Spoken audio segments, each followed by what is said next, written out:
Teaching on Ryan Biese, Tennessee Valley Presbytery. Fathers and brothers, I believe this overture is clarifying, empowering, and unifying.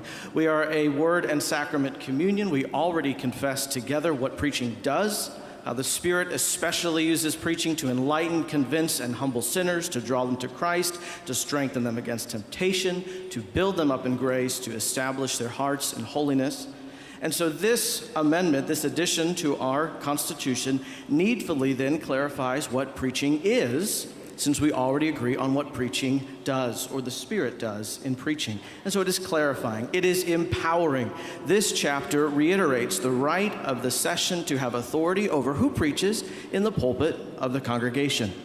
But more importantly, this chapter, as amended, states not only that the preaching of the word is to be done by the minister, but crucially preserves a session's latitude and discretion, because, as a previous speaker said, we are not a one-size-fits-all, and so the session has the discretion to determine and define who is a qualified man.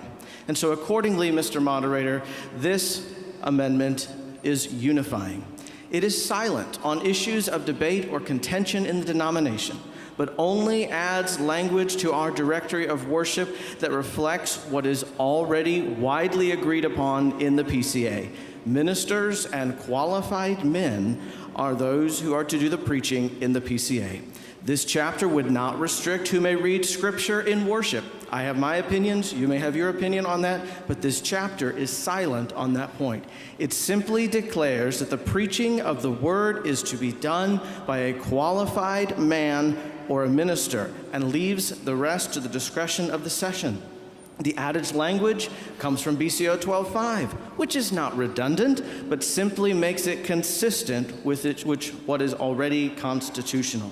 This amendment, therefore, is clarifying on what preaching is. It is empowering regarding a session's latitude and oversight of the preaching, and unifying on what we already confess together regarding who may preach. And so please vote in favor of the overture. Thank you, Mr. Moderator. Thank you, sir. Microphone.